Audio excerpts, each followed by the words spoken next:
berkaitan dengan puasa itu secara langsung adalah Ramadan ya gitu. Kenapa bisa dibilang demikian? Karena Ramadan dan puasa ini adalah salah satu di antara rukun Islam gitu kan. Jadi kita sebagai Muslim itu akan sangat mudah mengaitkan antara Ramadan dan perintah berpuasa. Nah, oleh karena itu Ramadan itu punya banyak julukan gitu. Ramadan itu punya banyak sekali nama gitu ya. Di antaranya Syahrul Syam, Syahrul Quran, Syahrul Lailatul Qadar, Syahrul Mubarak dan Syahrul Maghfirah. Tapi saya akan coba bahas satu persatu ya. Yang pertama adalah Syahrul Syam. Syahr ini di sini artinya adalah bulan gitu ya. Jadi syahr itu artinya bulan dan Syahrul Syam itu apa namanya? Artinya adalah bulan puasa gitu ya atau bulan di mana diwajibkan di situ puasa. Di sini kita bisa lihat dalilnya adalah Quran surat Al-Baqarah ayat 183 gitu yang menyatakan ya ayyuhalladzina amanu kutiba alaikumusyamu kama kutiba alal ladzina min qablikum la'allakum tattaqun gitu. Jadi di dalam bulan Ramadan kita diperintahkan atau diwajibkan oleh Allah Subhanahu wa taala untuk melaksanakan syariat berpuasa. Yang mana syariat berpuasa ini adalah syariat yang sebenarnya tidak hanya diturunkan atau tidak hanya diwajibkan kepada umat Nabi Muhammad SAW, tapi juga diturunkan, diwajibkan kepada umat-umat sebelum Nabi Muhammad SAW. Jadi ya ayyuhalladzina amanu kutiba alaikumusyamu kama kutiba alal ladzina min qablikum. Kama kutiba alal ladzina min qablikum itu berarti sebagaimana kami wajibkan atas orang-orang sebelum kamu. Berarti syariat berpuasa itu bukan syariat yang sebenarnya turun khusus untuk kita, umat Nabi Muhammad. Tapi juga diturunkan kepada umat sebelum Nabi Muhammad. Tetapi syariat daripada puasanya itu berbeda, gitu ya. Jadi sama seperti misalnya sholat ya. Apakah sholat itu kewajiban khusus bagi umat Nabi Muhammad? Ternyata enggak. Sholat adalah syariat juga bagi umat Nabi Musa, bagi umat Nabi Ibrahim, dan umat Nabi Isa, yang mana syariat sholat itu ternyata berbeda-beda kuantitasnya gitu kan. Kayak umat Nabi Musa itu sampai 50 rakaat, sementara kita hanya 5 rakaat. Jadi perintah mengenai apa namanya itu siam, perintah mengenai berpuasa itu adalah perintah yang juga diberikan Allah Subhanahu wa taala kepada umat sebelum Nabi Muhammad. Tapi syariatnya seperti apa itu memang berbeda dari apa yang kita laksanakan sekarang. Kemudian yang kedua adalah Syahrul Quran. Syahrul Quran itu berarti menjadikan suatu gambaran ya dalam kepala kita bahwa Al-Quran itu diturunkan itu dua kali.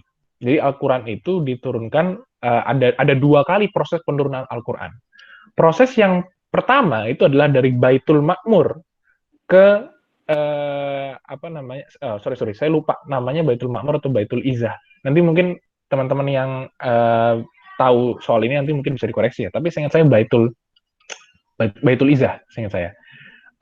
Jadi ada suatu tempat di apa di langit sana gitu ya, yang di tempat itulah tempat bersemayamnya Al-Quran. Kemudian pada malam Lailatul Qadar, Al-Quran itu kemudian diturunkan secara sepenuhnya. Jadi diturunkan itu secara utuh itu pada pada malam Lailatul Qadar di bulan Ramadan. Diturunkan pada malam Lailatul Qadar dan diturunkan itu sekali gitu. Jadi sekali diturunkan tuh langsung diturunkan semuanya. Tetapi diturunkannya bukan kepada Nabi Muhammad, tapi diturunkan di langit bumi gitu. Jadi ibaratnya ada dua ini ya, dua penurunan. Penurunan yang pertama itu adalah dari langit yang paling tinggi itu Baitul Izzah itu kemudian sampai ke langit bumi, kemudian dari langit bumi nanti disampaikan ke Nabi Muhammad SAW secara berangsur-angsur. Jadi kalau turunnya Al-Quran kepada Nabi Muhammad itu memang secara berangsur-angsur. Tapi kalau turunnya Al-Quran ke langit bumi itu sekali turun, yaitu turunnya di malam Lailatul Qadar. Dalilnya adalah ini dalil yang saya pakai Quran surat Al-Qadar ya. Apa namanya? In anzalnahu fi Lailatul Qadar. Tapi kalau kita mau pakai dalil yang lebih rinci lagi ada Al-Quran surat Al-Baqarah ayat 195. Syahrul Ramadan alladzi unzila fihi al-Qur'an hudal linnas wa bayyinatin minal huda wal furqan. Bulan Ramadan dan di bulan itulah kami menurunkan Al-Qur'an. Jadi karakteristik yang pertama adalah dia bulan puasa, karakteristik yang kedua adalah dia bulan Al-Qur'an. Kemudian karakteristik yang ketiga adalah bulan Lailatul Qadar. Ini saya pakai hadis ya, karena di dalam hadis ini, hadis riwayat Abu Hurairah Muslim yang berkaitan dengan bulan Lailatul Qadar ini, itu Rasulullah SAW memerintahkan umatnya untuk mengejar Lailatul Qadar di bulan Ramadan. Nah, seperti yang kita tahu, Lailatul Qadar itu adalah malam dengan berbagai macam keistimewaan, dan keistimewaan yang paling paling ketara gitu ya, paling terlihat dari Lailatul Qadar itu adalah di surat Al-Qadarnya sendiri yang menyatakan bahwa beribadah pada semalam di bulan Lailatul Qadar, pada semalam di malam Lailatul Qadar secara penuh ya, itu lebih baik daripada beribadah selama 1000 tahun gitu, atau 83 bulan kurang lebih gitu ya. Oke, kemudian poin yang keempat adalah Syahrul Mubarak. Syahrul Mubarak itu artinya adalah bulan keberkahan. Jadi Syahrul Mubarak, bulan keberkahan, itu menyatakan bahwa bulan Ramadan adalah bulan di mana Allah Subhanahu wa taala melipat gandakan segala kebaikan dan segala.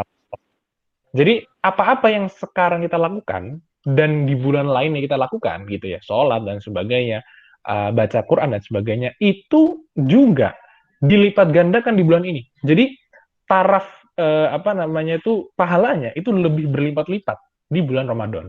Misalnya kalau kita sholat jamaah ya di bulan lainnya itu kan 27 kali lipat, 27 derajat. Tapi di bulan Ramadan itu bisa lebih tinggi. Kenapa? Karena Allah Subhanahu wa taala telah menetapkan bahwa bulan Ramadan adalah Syahrul Mubarak atau bulan yang penuh keberkahan.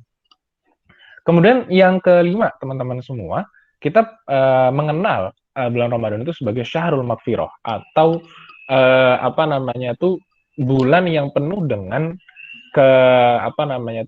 ampunan gitu ya, penuh dengan ampunan Allah Subhanahu wa taala. Nah, penuh dengan ampunan Allah Subhanahu wa taala maksudnya itu adalah di bulan tersebut segala dosa-dosa kita bagi orang-orang yang meminta ampunan, maka Allah Subhanahu wa taala akan ampuni.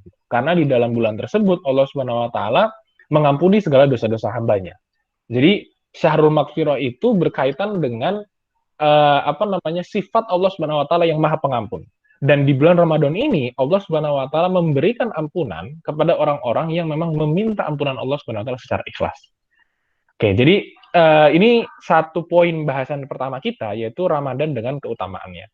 Tapi teman-teman, 5 nama bulan ini, 5 nama lain dari bulan Ramadan ini, Syahrul Syam, Syahrul Quran, dan sebagainya, ini masih banyak lagi namanya gitu ya. Ada Syahrul Qiyam, dan sebagainya. Tapi yang saya sebutkan hanya 5 ini untuk mempersingkat pembahasan kita gitu. Karena yang saya yakin yang lain juga mungkin teman-teman sudah pernah dengar gitu ya. Oke, kemudian ini ada hadis ya, di dalam Sahih Bukhari dan Muslim, man shoma ramadhana imanan wa ihtisaban ghufira lahu ma taqaddama min dzambi.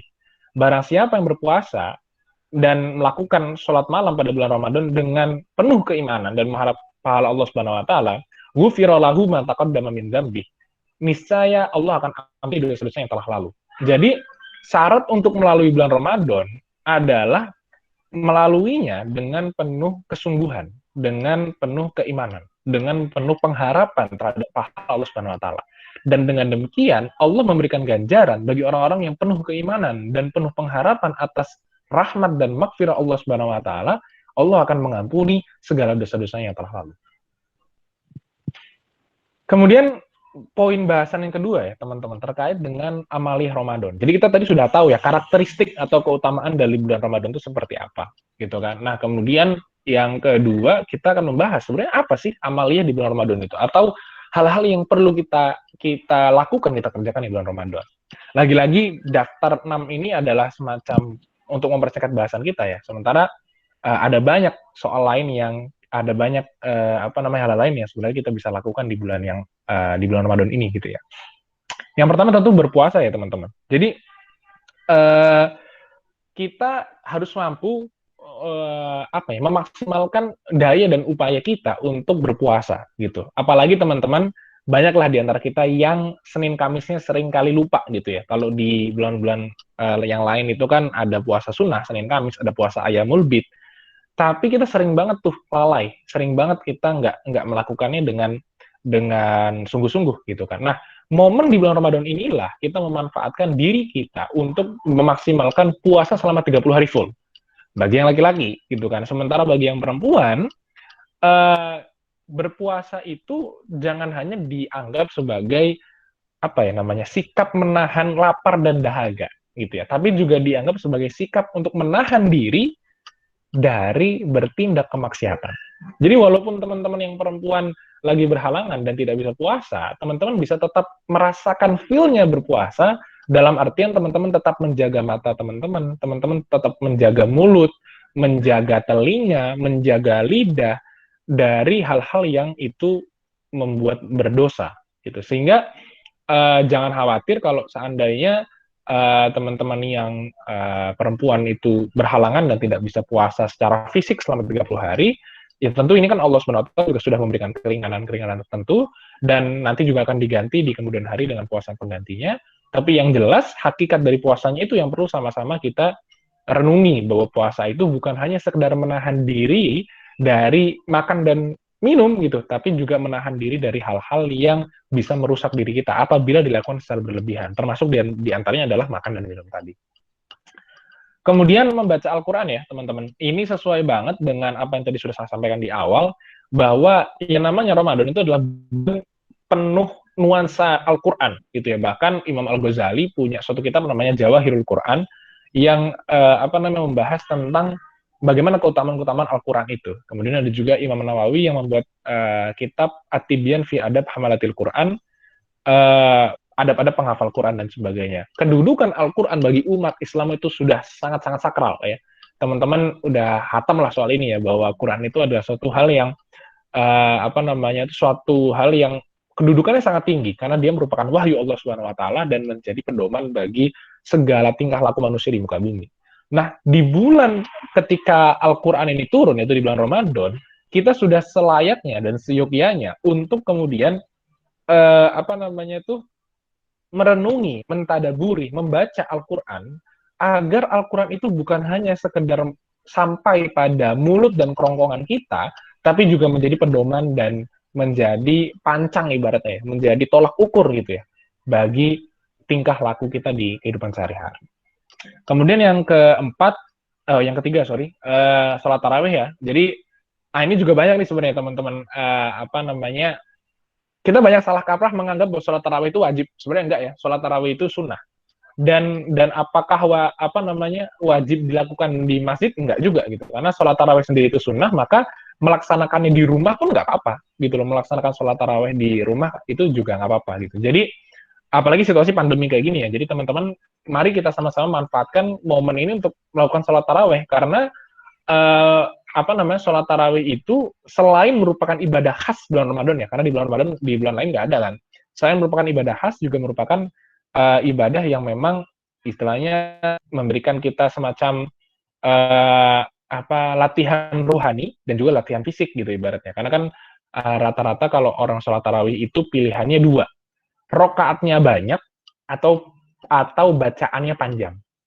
Gitu. Kalau rokaatnya banyak itu teman-teman dari Nahdlatul Ulama 20 rokaat dan suratnya pendek-pendek gitu kan. Sementara kalau yang mengambil bacaannya panjang itu biasanya teman-teman Muhammadiyah dan rokaatnya 11. Jadi kalau kata Ustadz Abdul Somad itu tarawih itu jangan mencari yang rokaat yang pendek, bacaannya pendek gitu. Karena itu kurang baik gitu. Yang baik itu adalah antara mencari yang rokaatnya banyak atau mencari yang bacaannya panjang gitu. Jadi silakan kalau membacanya panjang ya monggo rokaatnya 11, atau kalau membacanya pendek rokaatnya 20, itu it's okay gitu ya. Oke, kemudian yang keempat adalah memperbanyak sholat tahajud ya. Jadi teman-teman di dalam bulan Ramadan, malam itu menjadi suatu hal yang istimewa gitu. Kayak tadi kan ada taraweh, taraweh kan malam. Dan selain taraweh juga kita biasanya tadarusan juga malam gitu. Kenapa? Karena biasanya di siang hari kita masih sibuk dengan kegiatan-kegiatan duniawi kita. Sementara di malam hari kita berusaha untuk mendekat pada sang pencipta. Oleh karena itu, kita disunahkan dan diajak untuk bersama-sama melaksanakan sholat tahajud di malam hari. Gitu. Nah, kemudian, nah ini 5 sama 6 ini sepaket teman-teman, yaitu muhasabah diri dan Lailatul Qadar.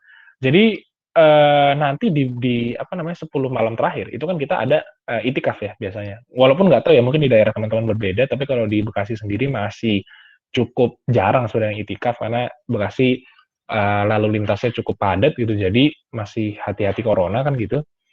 Tapi biasanya kan ada ya, kalau secara normal ada biasanya itikaf yang 10 hari terakhir. Nah, di malam-malam itu kita mencari Lailatul Qadar dan juga mencari kesalahan atas diri-diri kita gitu ya. Jadi dosa-dosa kita, hal-hal yang bisa kita perbaiki itu kita apa namanya cari gitu, kita temukan di mana nih apa namanya itu masalahnya, di mana nih apa yang selama ini kita kurang, apa yang selama ini kita bisa introspeksi. Itulah yang dimaksud dengan muhasabah diri atau yang kita sering pakai itu adalah introspeksi gitu ya.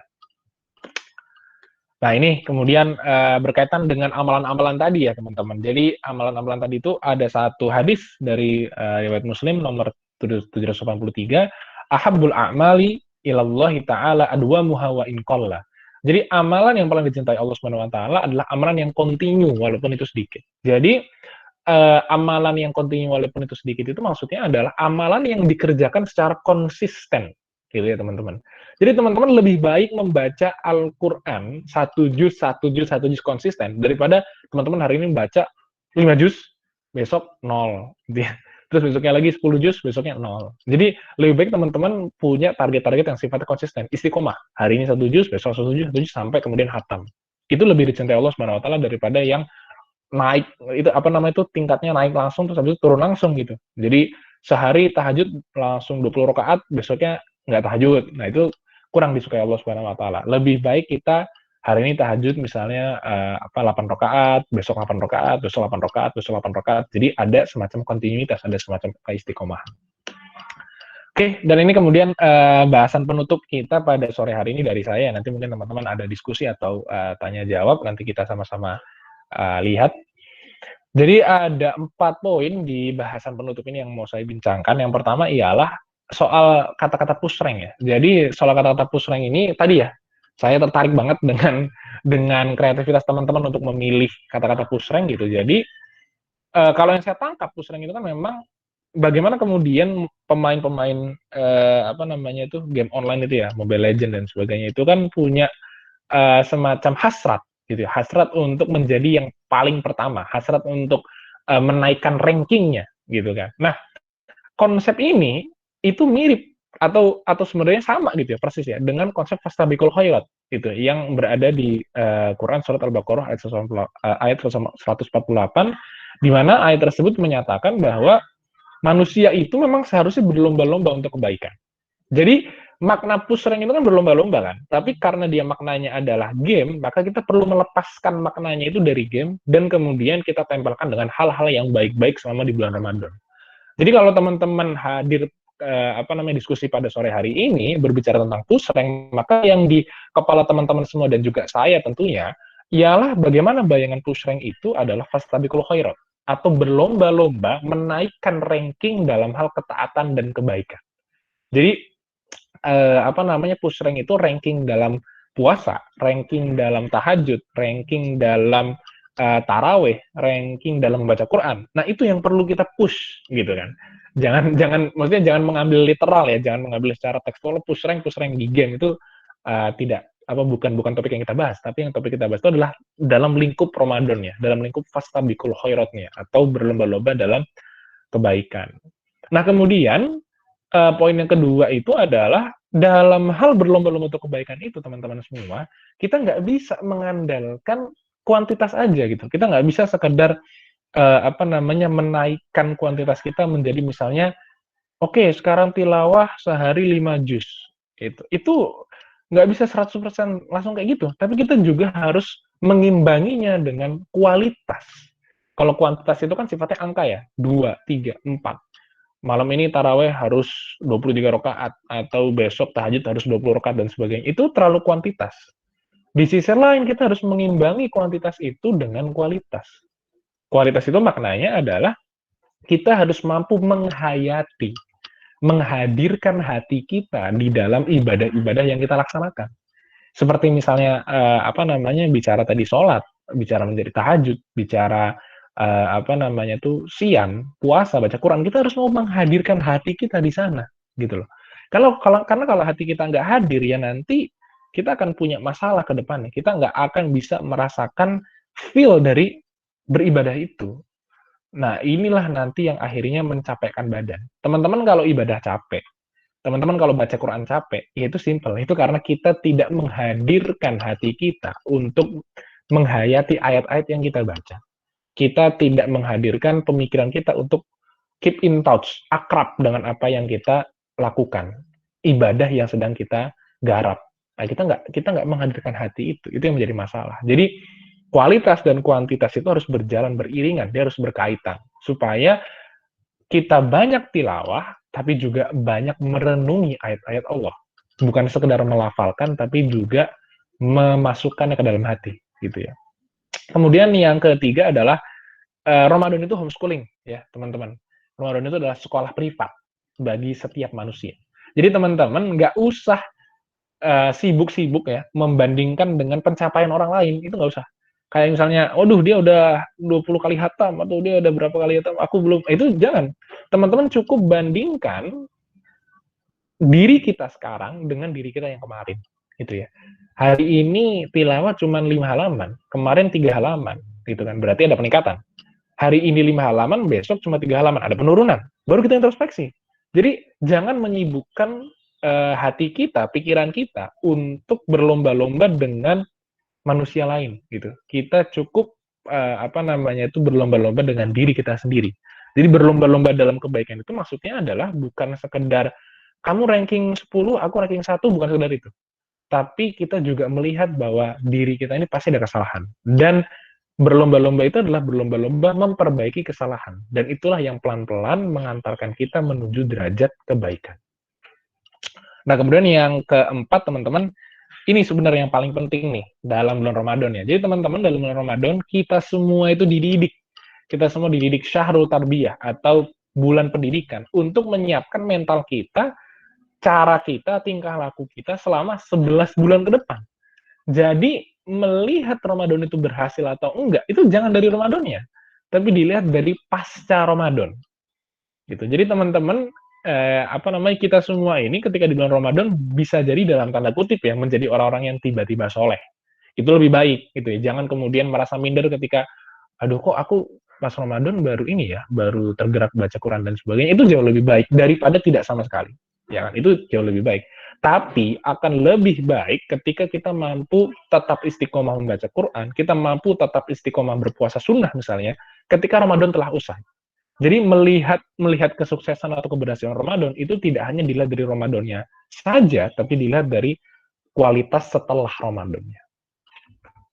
Oke, dan kemudian ini ada petuah ya, ada quote dari Imam Ibnu Rajab Al-Hambali dalam kitab Lataiful Ma'arif halaman 356.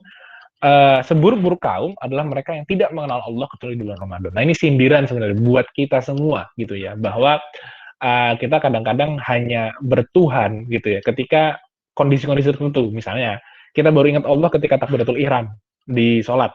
Kita baru ingat Allah ketika dompet kita hilang.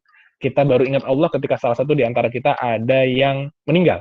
Jadi kita bertuhan pada saat-saat kondisional. Ini salah banget dan ini sama-sama harus kita perbaiki.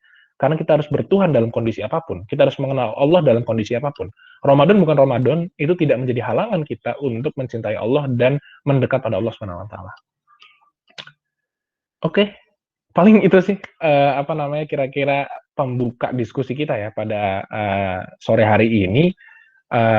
Mohon maaf, mungkin tadi ada beberapa poin yang mungkin saya kurang perjelas atau saya kurang bahas. Nanti monggo teman-teman sekiranya ada diskusi, ada pertanyaan, mangga disampaikan. Insya Allah kita sama-sama belajar gitu kan, dan kita sama-sama berikhtiar untuk mewujudkan Ramadan ini menjadi lebih baik dari Ramadan sebelumnya. Oke, paling itu dulu dari saya. Saya kembalikan kepada moderator. Terima kasih. Terima kasih banyak untuk Kak Raffi atas penyampaian materinya sebagai pembuka diskusi kita kali ini. Mohon maaf ini saya nggak bisa ngaktifin kameranya soalnya keputus wifi-nya ini. Oke, nah, kurang bagus. Oke, langsung aja ya ke sesi berikutnya, yaitu sesi diskusi. Ini enaknya gimana ya Kak? Ditampung dulu atau mau pertanyaan langsung jawab gitu? Oh ya, monggo terserah. Kalau mau langsung juga apa-apa, kalau mau ditampung juga apa-apa. Cuman biasanya kalau ditampung itu takut numpuk ya nanti. Jadi mendingan nanti kalau Sandi udah ada yang nanya, nanti saya jawab, terus Sandi tanya lagi gitu. Biar bisa Oke. masuk, biar bisa tektokan gitu lah. Mm-mm.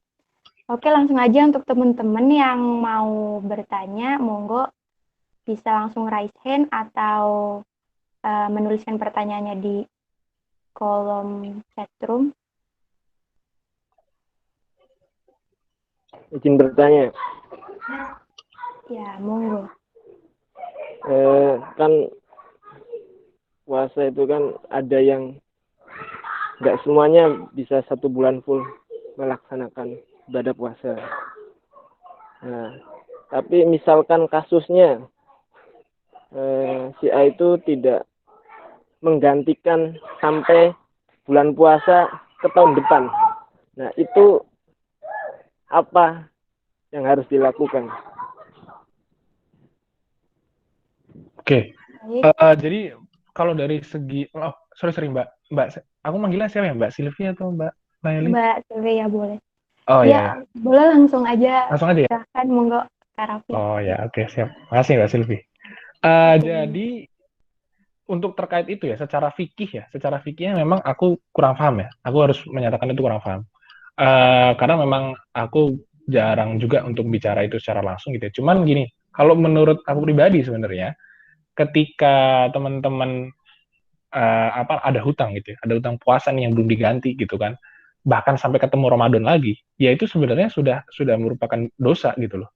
Jadi apalagi maksudnya gini, nggak mungkin gitu ya, nggak mungkin selama selama jarak dari Ramadan ke Ramadan lagi teman-teman tuh sama sekali nggak ngeh atau nggak inget gitu loh terkait dengan hutang puasa teman-teman gitu. Jadi apa namanya, ketika misalnya teman-teman ada utang puasa kayak gitu, kedepannya itu segera diganti. Tapi kalau seandainya tadi, misalnya ada kasus tadi, ternyata, oh baru ingat ada yang sebagainya, itu harus segera istighfar gitu ya, harus segera istighfar, dan kemudian setelah selesai Ramadannya, ya langsung cepat-cepat diganti gitu. Karena nggak bisa kemudian ketika kita Ramadan, kita niatkan untuk mengganti Ramadan sebelumnya. Itu setahu saya nggak bisa gitu. Kita hanya bisa mengganti puasa di bulan Ramadan dengan apa namanya itu, puasa di luar bulan Ramadan, nggak bisa di bulan Ramadannya itu tadi.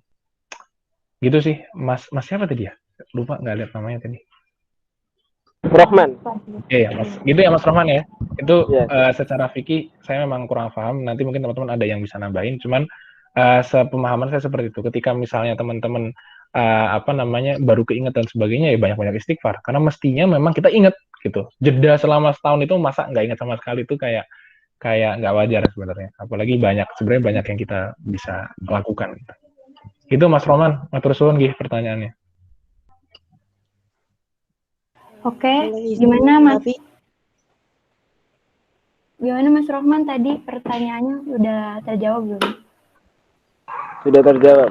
Terima Itu kasih. kayaknya Mbak Dia mau nanggapi itu atau siapa tadi? Oh iya, tadi monggo Mbak Dia. Boleh izin. Sebelumnya saya ucapkan terima kasih terlebih dahulu kepada moderator dan pemantik pada sore hari ini yang sudah mengizinkan saya untuk menanggapi pertanyaan dan jawaban dari Kak Raffi tadi. Mungkin ya yang saya ketahui itu bisa, misalkan tidak bisa membayar apa tuh menggantikan dengan puasa, itu bisa menggunakan dengan fidyah kayak gitu. Karena kan yang puasa kan wajib, hukumnya wajib ya. Dan kalau semisalkan ditempatkan yang tadi yang nggak bisa bayar puasa itu kayak misalkan yang dia sakitnya parah gitu. Terus setelah Ramadan juga dia sakit gitu, belum bisa membayar atau mengulangi puasanya gitu, bisa menggunakan fidyah kayak gitu. Itu sih dari saya. Jadi ya itu fidyah tadi, dan hukum ini bisa kayak misalkan orang itu belum bisa membayar fidyahnya, terus udah meninggal dulu. Kan biasanya tuh di kita kan ya ada acara kayak 7 minggu gitu.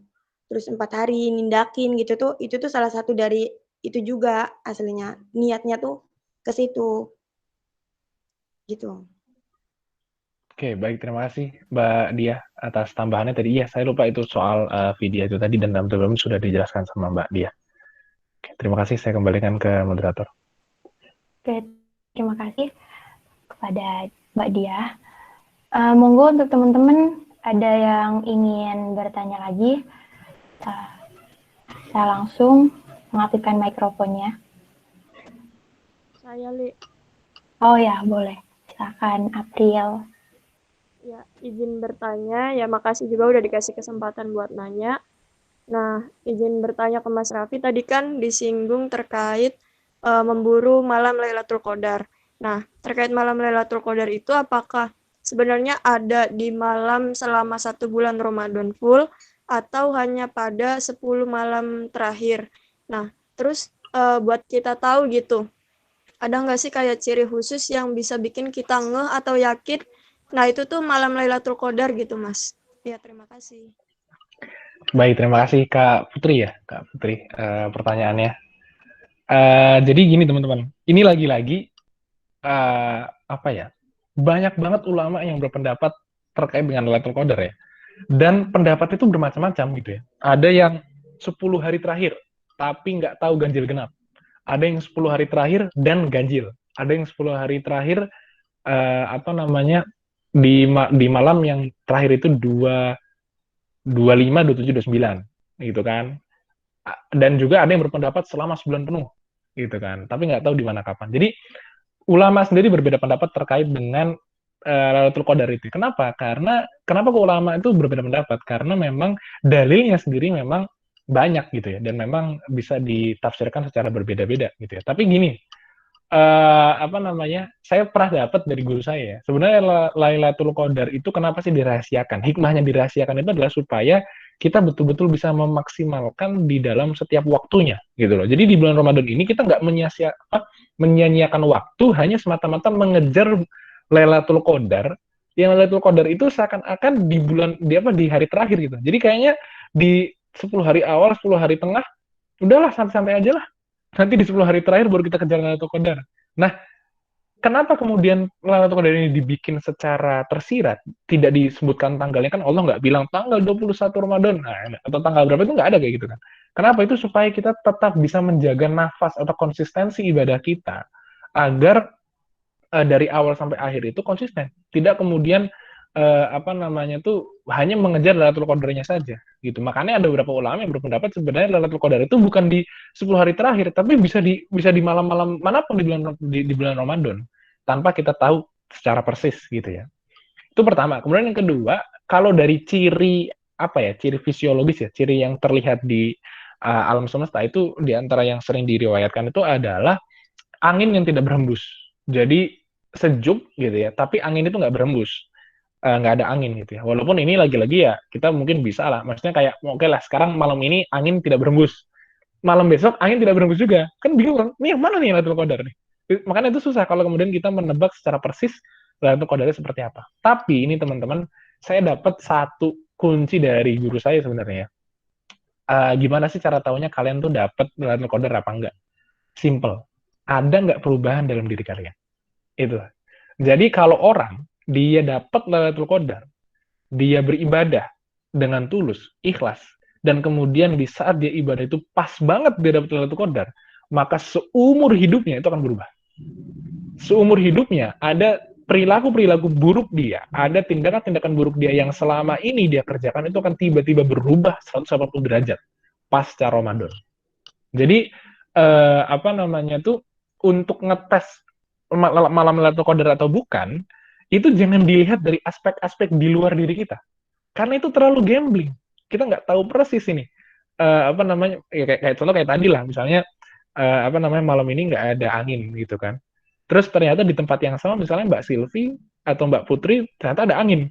Kan nggak mungkin saya berdebat sama Mbak Silvi sama Mbak Putri kan. Mana nih yang Lailatul Qadar nih? Apa jangan-jangan di sini Lailatul Qadarnya tanggal ini terus, kan nggak bisa kayak gitu. Makanya kalau kita mempertimbangkan Lailatul Qadar dari aspek-aspek di luar diri kita nggak akan pernah ketemu. Cukup tolak ukurnya adalah diri kita sendiri.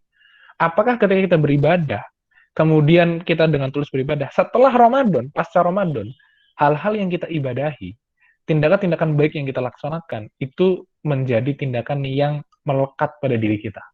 Nah, kalau itu melekat pada diri kita, kalau ada perubahan-perubahan signifikan dalam diri kita, maka itu tandanya kita mendapatkan Lailatul Qadar. Nanti walaupun kita nggak mungkin kan setelah Ramadan terus ditanya, wah kamu nih kok makin alim sih, kamu nih kok makin baik. Terus malam Lailatul Qadarnya tanggal berapa? Nggak mungkin juga tahu gitu. Karena itu adalah hal-hal di luar diri kita dan itu adalah Allah Subhanahu wa taala yang tahu betul-betul gitu. Istilahnya wallahu alam bisawab, Allah yang betul-betul tahu persisnya kapan. Hanya kita bisa tahu ketika kita bercermin pada diri kita. Itu sih Mbak Putri ya tadi yang nanya. Terima kasih Mbak Putri atas pertanyaannya. Saya kembalikan ke moderator. Ya, jadi malam Lailatul Qadar itu nggak ada ketentuannya di tanggal berapa-berapanya. Kayak kita harus tetap kayak continue beribadah kepada Allah dengan ikhlas. Itu ya, gimana? April, apakah ada? Ya, makasih Mas buat Oke, pencerahan. sami-sami. Izin masuk Oh dan iya, izin bertanya. Silakan Kang Nasir. Sebelumnya perkenalkan, nama saya Ahmad Nasir dari angkatan Padi 2017. Saya izin bertanya kepada pemantik pada sore hari ini. Terima kasih atas kesempatannya sebelumnya. Berbicara mengenai puasa itu salah satu rukun Islam.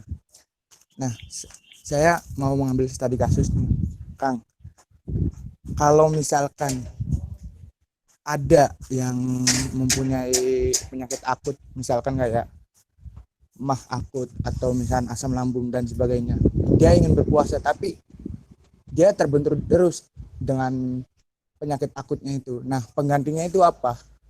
Apakah cuma sekedar fidyah atau ada solusi lain gitu mengenai pengganti itu? Biasanya itu misalkan kita mau puasa di pertengahan hari kita nggak buat sama sekali nih. Iya, Itu Kang, sekian dan terima kasih Kang. Oke, baik, terima kasih. Mas Nasir ya? Panggilannya Mas. Oke, Mas Nasir. Oke, terima kasih Mas Nasir, pertanyaan ini bagus juga sebenarnya. Kalau secara fikih iya. Secara fikih memang jalan keluarnya adalah fidyah. Seperti yang tadi sudah disampaikan oleh Mbak Diah juga ya, bahwa kok keluar Mbak Diahnya? Apa namanya? Tadi sudah disampaikan Mbak Diah juga terkait dengan apa namanya fidyah. Jadi ketika kita memang nggak kuat atau sebagainya, apalagi soal sakit gitu ya, itu memang jalan keluar secara fikihnya adalah fidyah. Nah, cuman saya ingin menarik perbincangannya menjadi lebih mendalam ya, lebih mendasar. Ketika teman-teman, kita semua ya, ketika kita mau beribadah, kayaknya beribadah itu adalah ibadah yang sebenarnya sangat rawan untuk menyerang kesehatan kita. Ibaratnya kalau kita lakukan ibadah itu tuh taruhannya kesehatan. Maka Islam itu memberikan jaring pengaman ibaratnya. Jaring pengaman supaya kita nggak melakukan ibadah itu. Karena kalau kita melakukan ibadah itu, resikonya tewas. Nah ini sesuai dengan prinsip dalam Islam yang disebut dengan maqasid syariah atau maksud-maksud dari syariah. Di mana syariah itu salah satunya adalah bertujuan untuk menjaga nyawa. Jadi ketika misalnya ada apa namanya kita ini mau beribadah dan ibadah itu mencelakakan kita, ibaratnya berpotensi untuk membuat kita sakit atau berpotensi kita bahkan untuk membuat kita wafat dan sebagainya, itu dihindari. Kita jangan paksakan karena itu justru nggak sesuai dengan nafas Islam yang ingin menjaga nyawa, gitu loh. Tapi teman-teman, Allah Subhanahu Wa Taala juga sudah memberikan jalan keluarnya, yaitu tadi melalui syariat fidyah. Dan juga misalnya kayak dalam sholat, ketika misalnya kita sakit yang betul-betul sakit nggak bisa berdiri dan sebagainya, itu jangan dipaksakan untuk apa namanya sholat secara berdiri, karena bisa-bisa kalau kita sholat secara berdiri terus kemudian jatuh misalnya, kita bisa meninggal karena entah patah tulang leher dan sebagainya. Itu hal-hal yang dijaga dalam Islam supaya kita tidak kemudian mencelakakan diri kita atas dasar ibadah. Nah itulah jalan keluarnya adalah fikih. Jalan keluarnya dalam fikih itu adalah fidyah bagi orang yang sakit keras atau misalnya tadi mah akut dan sebagainya. Nah di sisi lain teman-teman, ketika teman-teman semua, saya juga, kita semuanya, ketika kita mau beribadah, tapi kita terhalang oleh hal-hal di luar kendali kita, maksudnya siapa sih yang mau mah akut kan nggak ada. Siapa sih yang mau misalnya patah tulang atau gimana, nggak ada gitu kan. Tapi ketika kita nggak bisa melakukan suatu ibadah, maka rasa penyesalan kita itu dihitung sebagai kebaikan. Kenapa seperti itu? Karena kita ada semacam kecemburuan itu. Kita ada semacam keinginan yang mendesak gitu. Yang pengen banget nih puasa. Aku pengen banget puasa nih. Aku pengen banget sholat nih.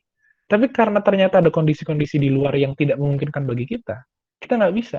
Maka selama kita menyesal, selama kita itu tetap menjaga nafas, tetap menjaga keinginan untuk beribadah, walaupun kita nggak bisa secara sempurna melaksanakan ibadah itu, maka menurut saya itu merupakan suatu kebaikan.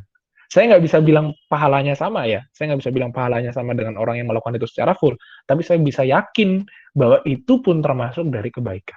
Jadi bagi teman-teman yang misalnya tadi punya penyakit mah akut dan sebagainya dan tidak bisa memenuhi puasa sampai sampai full gitu, tetap jaga niatnya, tetap jaga ruhnya, tetap jaga girohnya, semangatnya untuk kemudian menuntaskan puasa.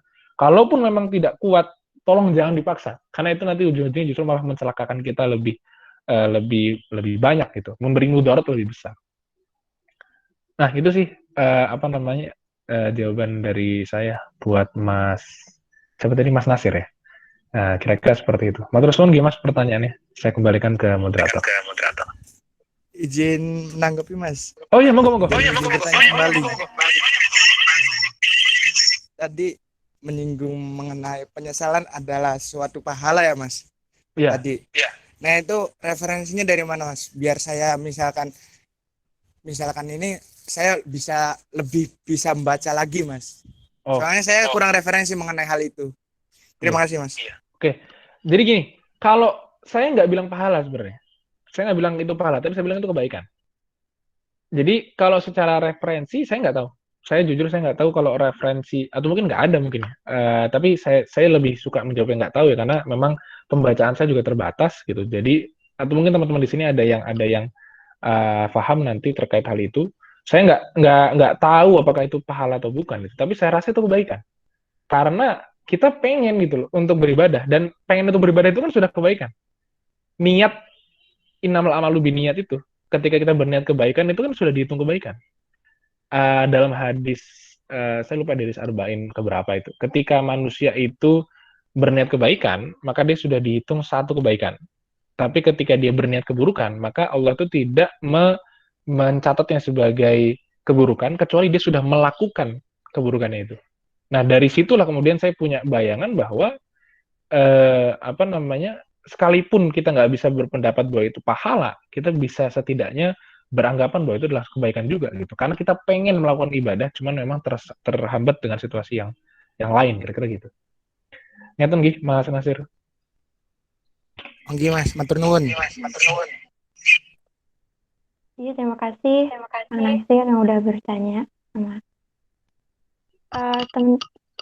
Ada yang ingin bertanya lagi nggak? Izin Kak masuk. Oh iya, silakan Ramzi. Mau nanya Kak,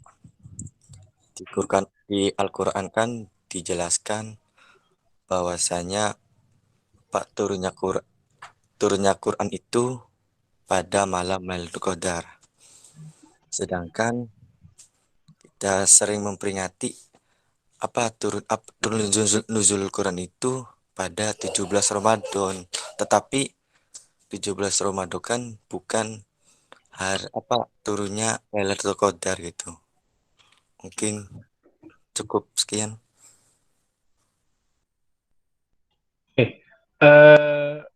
Ya, jadi sebenarnya ini juga bahasan yang saya masih baca juga sebenarnya. Kenapa kok kemudian 17 Ramadan ya yang ditetapkan sebagai nuzulul Quran gitu, atau turunnya Al-Quran gitu ya. Nah, seingat saya itu posisinya adalah, jadi kan ada ini ya, ada dua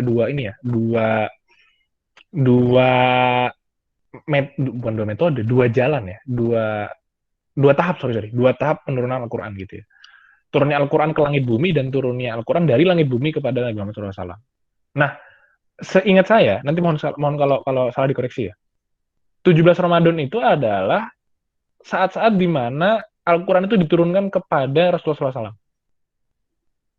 Dari Rasulullah SAW, dari langit, dari Jibril pada Rasulullah SAW.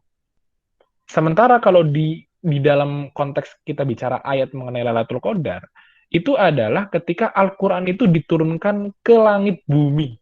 Jadi langit itu berlapis-lapis. Di dalam Al-Quran ada lapis-lapisnya gitu, langit itu. Nah, Al-Quran diturunkan ke langit buminya itu ketika Lailatul Qadar. Sementara diturunkan ke Nabi Muhammadnya, diturunkan kepada apa namanya tuh eh, manusianya itu di tanggal 17 Ramadan itu. Itulah kemudian kenapa apa namanya diperingati sebagai malam nuzulul Quran. Nah, sependek pengetahuan saya seperti itu. Monggo teman-teman kalau ada yang mau menambahkan atau ada yang mengoreksi, saya sangat terbuka. Karena jujur saya pribadi masih kurang paham sebenarnya terkait dengan isu itu. Terima kasih, saya kembalikan kepada moderator. Tadi Mas Ramzi ya nanya ya. Iya. Gimana Mas Ramzi? Ramzi gimana? Dan teman-teman ada yang mau nambahin atau gimana? Saya apa namanya? Saya koreksi tadi ada yang salah. Ternyata yang di pertama itu adalah dari Lauhul Mahfuz ke Baitul Izzah. Nah, gitu. Jadi Baitul Izzah itu sebenarnya apa namanya? Dikiaskannya juga adalah tahap gitu ya. Tahap yang kemudian menjadi titik tolak Al-Qur'an itu diturunkan sebagai apa namanya itu satu kesatuan gitu ya. Jadi di dalam ayat surat Al-Qadar itu dari Lauhul Mahfuz Al-Qur'an itu diturunkan kepada Baitul Izzah itu sekali turun. Jadi sekali turun tuh langsung lengkap Al-Qur'annya. Sementara yang diturunkan kepada Nabi Muhammad SAW di tanggal 17 Ramadan itu adalah secara berangsur-angsur. Jadi memang ada dua tahap penurunan Al-Quran yang di surat Al-Qadar itu berbicara tentang Al-Quran yang sekali turun itu, yang diturunkan ketika Lailatul Qadar itu ke Baitul Izzah dari Lauhul Mahfuz. Sementara kalau yang 17 Ramadan itu nuzulul Quran itu sebenarnya adalah dari Baitul Izzah ke manusia. Dalam hal ini adalah ke Nabiullah Muhammad SAW. Begitu, terima kasih penjelasan kurang. Ya tadi saya koreksi dikit penjelasan saya. Terima kasih Mas Ramzi sudah nanya. Tadi saya kembalikan ke Mbak Silvi selaku moderator. Oke, gimana Ramzi? Apakah ada tanggapan lagi? Oke, sudah dijelaskan tadi. Oke, ada lagi ya nih dari teman-teman yang mau nanya? Boleh nanya? Boleh, silakan Kang Abdurrahman. Saya. Tadi kayaknya yang nanya ini Mas Bakir deh. Ya, saya. Oh iya, silakan Bakir. Soalnya tadi ini Abdurrahman juga ngaktifin mikrofon. Oh ya, izin bertanya, Mas. Kan dalam tadi disebutin sebelumnya banyak amalan ibadah yang dianjurkan dan diperintahkan dalam bulan Ramadan. Nah, yang saya ingin tanyakan itu sebenarnya dalam muamalah sendiri atau ibadah sosial itu dalam Ramadan itu ada anjuran tertentu gak sih atau ada perintah? Karena kan dalam maqasid syariah sendiri kan sebutin juga muamalah gitu, atau emang muamalah itu nanti di penghujung Ramadan seperti zakat dan silaturahim. Itu Mas. Oke. Terima kasih Mas Bakir ya tadi yang nanya ya. Oke, makasih Mas Bakir pertanyaannya. Sebenarnya jawaban saya gini, kalau dari segi muamalah itu sebenarnya bagi saya sebenarnya zakat pun bukan muamalah. Zakat itu pun maksudnya adalah ranah ibadah, ranah ibadah mahdhoh ibaratnya kan. Ibadah yang memang dia sudah ditentukan kadarnya, ditentukan ukurannya oleh syariat gitu kan. Sementara kalau ibadah yang sifatnya muamalah itu kan ibadah-ibadah yang di dalam syariat sebenarnya nggak baku gitu. Di dalam syariat, tapi di dalam teks Quran maupun Sunnah itu nggak baku gitu kan. Sementara kalau yang zakat, puasa, sholat itu kan sudah baku di dalam Al-Quran ada kaidahnya. Nah itulah disebut sebagai ibadah yang mahdhoh. Nah kalau ibadah yang muamalah, seingat saya di bulan Ramadan itu tidak ada semacam anjuran khusus ya untuk misalnya teman-teman adakan takjil bareng gitu atau ada bukber bareng itu nggak ada dalam Islam saya. Anjuran seperti itu. Hanya saja segala potensi kebaikan kita maksimalkan, gitu. Apalagi kita sama-sama tahu lah, misalnya kayak contoh apa namanya ada di dalam Al-Quran firman yang sangat umum ya, general ya, wa ta'awanu 'alal birri wat taqwa, gitu kan. Wala ta'awanu 'alal itsmi wal udwan. Saling tolonglah kamu dalam birri wat taqwa, dalam kebaikan dan ketakwaan, tapi jangan saling tolonglah kamu dalam perbuatan yang berdosa. Berarti itu kan secara umum di bulan manapun, di saat apapun kita harus saling tolong-menolong dalam kebaikan. Itu kan sebenarnya yang menjadi apa namanya itu titik-titik penting pembicaraan kita sebenarnya di situ. Jadi kalau ibadah muamalah yang secara konkret itu nggak ada sebenarnya. Tapi kita pakai dalil-dalil yang umum aja gitu. Kayak misalnya kita bukber dan sebagainya, kita kan sedekah, kita berbagi rezeki dan sebagainya. Dan itu adalah hal yang dianjurkan juga dalam Islam. Nah, kemudian yang lain juga, contoh misalnya, ayat Iqra bismi rabbikal ladzi khalaq, di dalam Quran surat Al-Alaq ayat 1-5 gitu kan, wahyu pertama itu. Kita juga bisa menghayati firman itu sebagai perintah untuk belajar, perintah untuk Iqra, perintah untuk membaca. Jadi membaca buku pun ketika diniatkan untuk menambah ilmu, ketika diniatkan untuk apa namanya itu menambah rasa takut terhadap Allah Subhanahu wa taala, itu pun ibadah. Dan sifatnya muamalah ya, karena kan nggak ada kalian harus baca buku 5 halaman dalam sehari, nggak ada dalam Islam seperti itu. Hanya niat kita untuk membaca buku lah itu yang kemudian menjadi ibadah. Ngeten nggih, Mas Bakir, semoga cukup menjawab. Terima kasih atas pertanyaannya. Saya kembalikan ke Mbak Sri. Iya, nggih, makasih Mas. Iya, sami-sami. Gimana Mas Bakir, udah ini kan udah jelas ya tadi. Dari teman-teman yang lain, ada yang ingin bertanya lagi nggak? Ya, saya bertanya. Iya, boleh. Kang Abdurrahman, silakan. Ya. Assalamualaikum warahmatullahi wabarakatuh. Terima kasih saya sudah diberikan kesempatan untuk bertanya. Jadi saya ingin bertanya bahwa tadi kan dijelaskan bahwa puasa itu sebelum Al-Quran diturunkan itu sudah disyariatkan kepada agama-agama sebelumnya, agama Yahudi, Nasrani dan lain sebagainya ya. Nah, jadi pertanyaan saya, model puasa,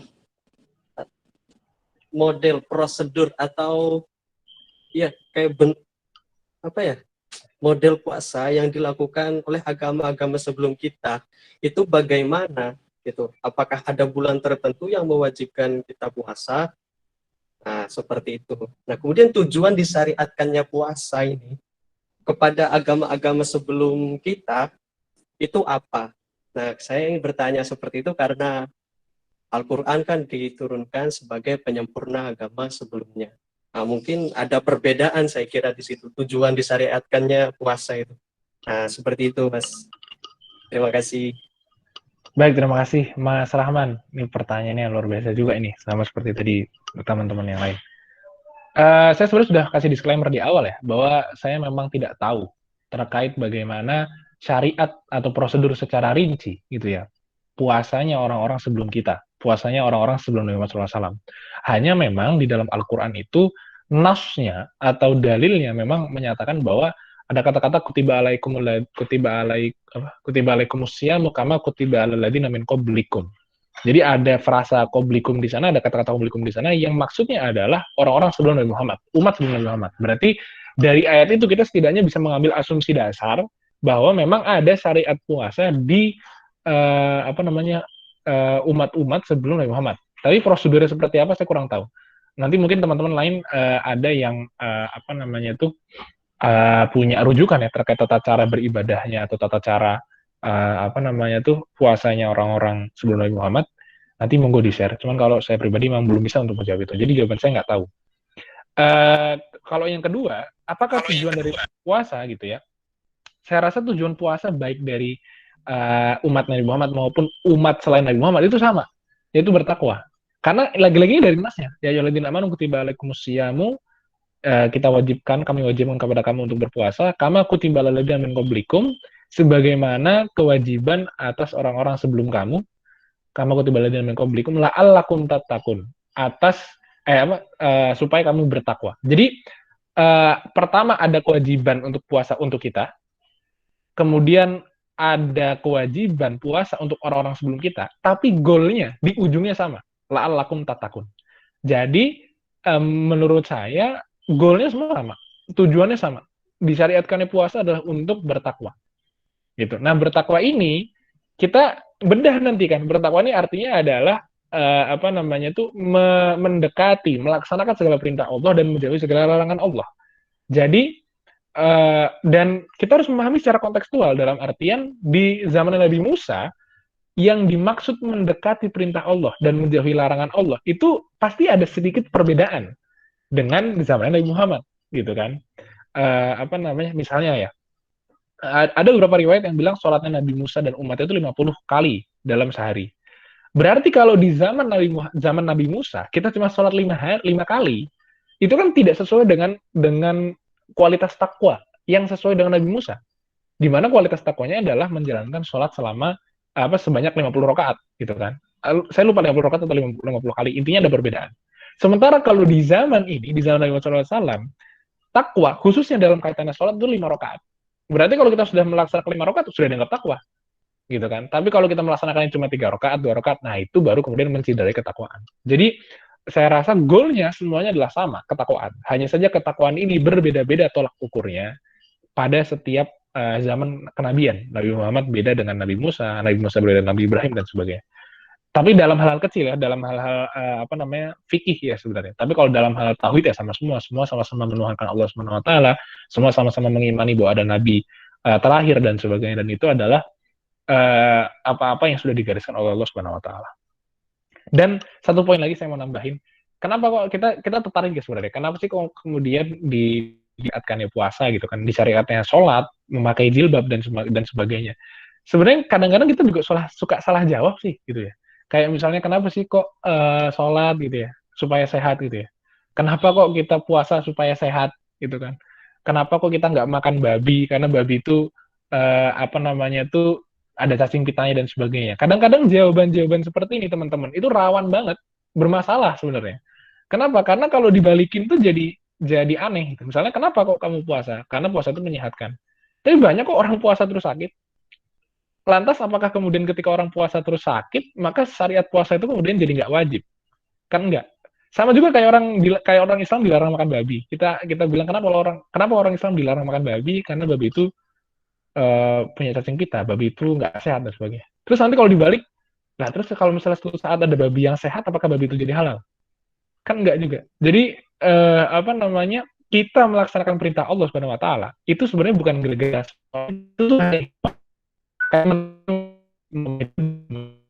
itu bukan gara-gara teman-teman apa namanya ingin apa istilahnya supaya terhindar dari kasus-kasus yang tidak diinginkan misalnya. Itu bukan seperti itu, tapi cukup dan sesederhana menjalankan perintah Allah.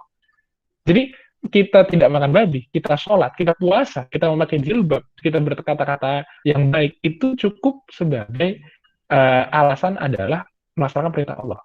Jadi kalaupun nanti ternyata misalnya dalam tanda kutip ya ada babi yang versi sehatnya gitu kan, atau ada atau misalnya kalau paling simpel itu kalau seandainya seluruh dunia itu yang ada cuma perempuan doang, yang laki-laki nggak ada gitu kan, apa kemudian serta-merta syariat jilbab itu jadi hilang? Belum tentu.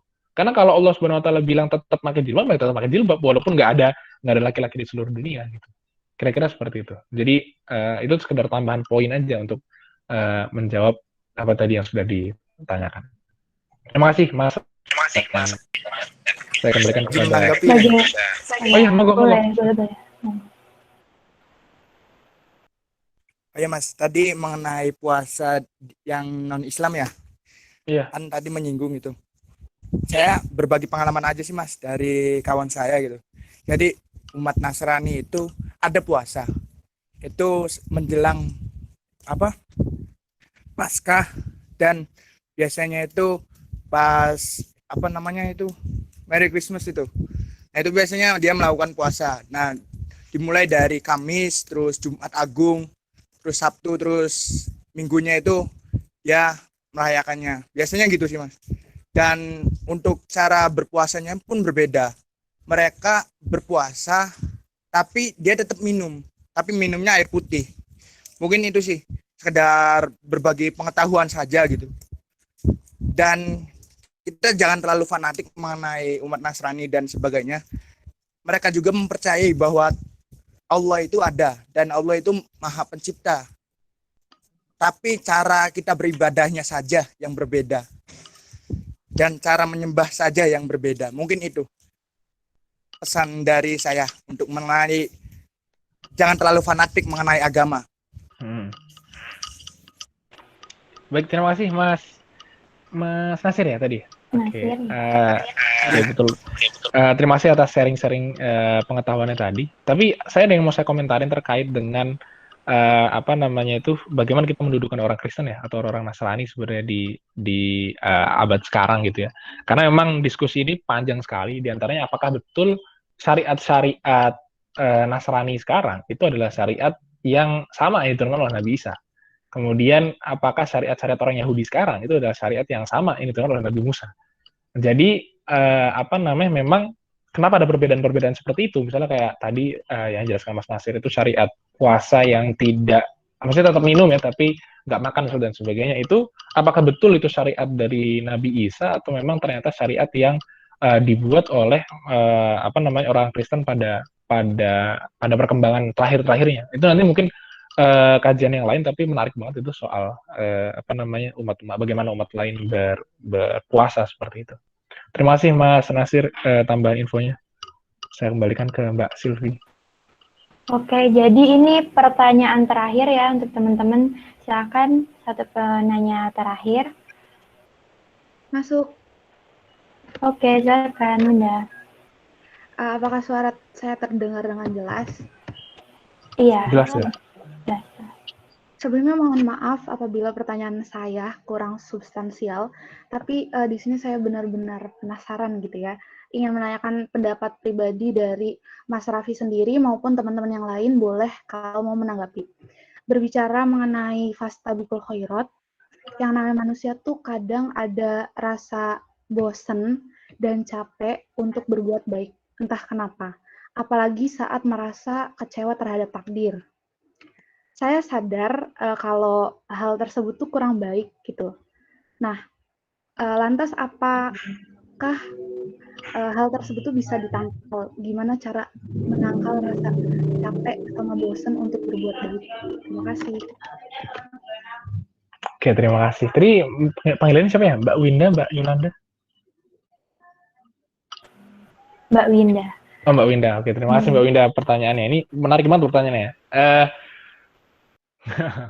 Jadi bagi saya sebenarnya kalau teman-teman itu capek berbuat baik, ya udah, maksudnya nggak apa-apa. Kalau saya pribadi bukan tipe orang yang seneng untuk apa ya, kayak wah kita harus berusaha semaksimal mungkin. Iya, itu betul, kita harus berusaha semaksimal mungkin, betul gitu. Tapi pada titik-titik tertentu memang kita harus mengakui gitu, kita capek gitu. Kita harus mengakui bahwa kita tuh capek, kita bosan berbuat baik. Kita harus secara fair mengakui bahwa ada bagian dalam diri kita, ada bagian dalam kemanusiaan kita yang memang menghendaki demikian gitu. Nggak usah kita kemudian apa namanya tuh menyampingkan itu seakan-akan kayak wah ini tuh apa namanya itu bisikan setan gitu atau gimana itu. Kadang-kadang itu terlalu berlebihan menurut saya. Karena kita sebagai manusia, namanya Allah aja sudah menamai manusia itu insan. Insan itu punya akar kata yang sama dengan nisyan, yang artinya lupa. Jadi memang manusia itu lupa, dan itu wajar. Dengan kita mengakui bahwa kita itu capek, kita itu bosen, kita justru jadi paham gitu. Oh, ternyata berbuat baik itu sulit. Jadi kalau ini simpel sih, kayak kita sering banget bercandain mungkin di Twitter atau di TikTok gitu kan, kayak kenapa sih berbuat baik itu sulit? Ya iyalah, hadiahnya surga, bukan piring Mama Lemon kan. Jadi kalau misalnya kita berbuat baik kemudian capek, ya udah kita mengakui aja bahwa itu memang capek. Cuman setelah kita capek, coba tanya lagi deh. Setelah kita capek, kita tanya lagi. Terus gimana? Mau capek berbuat baik? Mau capek jadi orang baik? Ya kalau semua orang capek jadi orang baik, kita akan dijahatin sama orang gitu. Dan ujung-ujungnya selalu lebih mending capek karena berbuat baik daripada capek dijahatin orang. Jadi apa namanya, nggak apa-apa kita capek berbuat baik, kita berlelah-lelah diri dalam kebaikan, itu tuh selalu lebih mending gitu daripada kita berlelah diri menyakiti hati orang atau apa namanya berbuat jahat pada orang gitu. Kalau kita lagi capek, istirahat, itu aja simpelnya sebenarnya. Kalau teman-teman misalnya udah lagi baca Quran terus ngantuk gitu kan, udah tidur aja. Kalau seandainya memang bisa tidur. Kalau seandainya memang masih kuat, itu lanjut aja. Cuman kalau sekiranya pengen istirahat juga, karena setiap badan pun punya haknya. Rasulullah SAW pernah melarang manusia yang lupa ya, sahabat atau tabiin tuh lupa. Tapi kayak si sahabat yang mau berpuasa selama setahun penuh, itu dilarang. Karena setiap manusia itu punya haknya, tubuh itu punya haknya. Kita punya batasan-batasan itu. Jadi ketika teman-teman capek, jangan berhenti istirahat. Istirahat aja, terus kemudian tanya lagi. Kalau capek jadi orang baik, terus mau jadi orang jahat. Apa gimana kan itu nanti jadi semacam renungan juga bagi kita. Gitu sih Mbak Winda, tanggapan dari saya. Mungkin ini nggak menjawab karena jawabannya tentu paling paling benar itu ya dari diri sendiri gitu. Mungkin nanti Mbak Winda atau teman-teman lain punya semacam pengalaman berbeda, itu it's okay, itu monggo. Itu yang tadi saya sampaikan adalah pengalaman saya pribadi.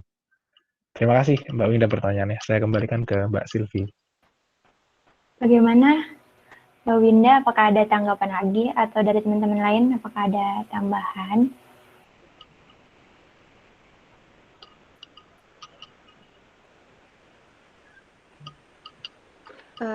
Oke, makasih. Sama-sama Mbak Winda. Sepertinya sudah. Mbak Silvi, mikrofon. Sorry. Baik, saya ucapkan terima kasih kepada Kak Raffi sudah bersedia sharing bersama kita di sini. Silahkan untuk Kak Raffi untuk menyampaikan closing statement-nya. Oke. Pertama terima kasih banyak ya. Saya senang banget sore bersilaturahmi sama teman-teman semua walaupun via virtual seperti ini. Harapannya mungkin nanti kapan-kapan saya sama Indra bisa main lah ya ke asrama. Ada asramanya kan ya? Teman-teman kami kan ada asrama biasanya di Jogja. Ya. Nanti kapan-kapan siapa tahu bisa main kalau misalnya sudah selesai pandemi, kapan-kapan kita nongkrong-nongkrong di asramanya kami. Itu yang pertama, saya terima kasih banyak. Yang kedua adalah teman-teman bulan Ramadan ini jangan mencari sesuatu di luar diri kita. Jadi kita selama ini beranggapan bahwa kita beribadah karena pengen dilihat alim gitu ya, atau kita membaca Quran karena kita udah lama nggak baca Quran, misalnya kayak gitu. Hal-hal kayak gitu menurut saya harus dikurangi ya, karena ini kayaknya teman-teman di sini paling muda tuh umurnya 18 tahun. Selebihnya tentu ada yang di atas saya atau sepantaran saya itu 18, 19, 20 gitu ya. Umur segitu bagi saya kita sudah harus punya feeling terhadap ibadah. Bukan karena ibadah itu rutinitas, tapi karena ibadah itu kewajiban kita gitu loh. Kita butuh makanan rohani, kita butuh santapan rohani untuk menguatkan pikiran kita, menguatkan diri kita supaya kita tuh ya kuat gitu menghadapi kehidupan gitu. Jadi kalau kita terus-menerus merasa bahwa ibadah itu adalah tuntutan, ibadah itu adalah perintah dari Allah Subhanahu wa taala saja gitu ya. Menganggap itu perintah Allah tentu betul gitu. Cuman kalau kita menganggap sekedar perintah Allah saja itu nanti akan membuat itu serba terpaksa gitu. Jadi teman-teman semua ketika sholat, ketika puasa, ketika membaca Quran dan sebagainya, mari kita sama-sama berpandangan, sama-sama berpikiran, sama-sama meyakini bahwa itu adalah hal yang dibutuhkan oleh jiwa kita, hal yang dibutuhkan oleh ruhani kita. Itu sih closing statement dari saya. Terima kasih teman-teman KAPMI DIY. Semoga di kesempatan lain kita bisa bertemu lagi, di kesempatan lain kita bisa bercengkrama lagi, lebih akrab dan lebih baik dari hari ini. Terima kasih banyak atas perkenannya dan saya mohon maaf karena saya yakin banyak banget kata-kata saya yang itu salah-salah kata, salah-salah ucap, salah intonasi, salah nada yang mungkin menyinggung hati teman-teman. Saya tidak ada niat sama sekali untuk seperti itu, hanya mungkin ya biasalah ada bawaan mungkin ya dari diri sendiri. Jadi saya mohon maaf.